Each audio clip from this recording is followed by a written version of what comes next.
ধর্মের নামে কেউ যাতে অধর্মের কাজ না করি। আমি আমার আমল দিয়েই নির্ধারিত, ওই যে হুজুর বললেন স্বর্গে যাবেন না নরকে যাবেন, অর্থাৎ দুজকে যাবেন না বেহেশতে যাবেন, এটা আমার আমল বলে দিবে। আমি আজকে ফজরের নামাজ পড়ছি কি পড়ছি না, ওইটাই সিদ্ধান্ত দিবে আমার ফিউচার কি হবে। ওই কোথায় সিল মারছি ওটা কিন্তু আমাকে কোনো জায়গায় পৌঁছে দেওয়ার কোনো সার্টিফিকেট দিবে না।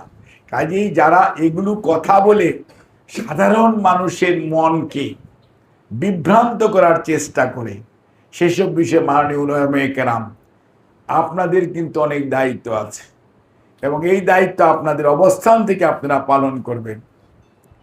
আমরা আপনাদেরকে সম্মান করতে চাই, আপনাদেরকে আমরা সম্মানিত করতে চাই। আপনারা সামাজিকভাবে অত্যন্ত শ্রদ্ধেয় মানুষ। এই শ্রদ্ধাটা যাতে সব সময় ধরে রাখা যায়, সেটার জন্য রাষ্ট্রীয়ভাবে যদি আমরা সুযোগ পাই আপনাদের সহযোগিতায়,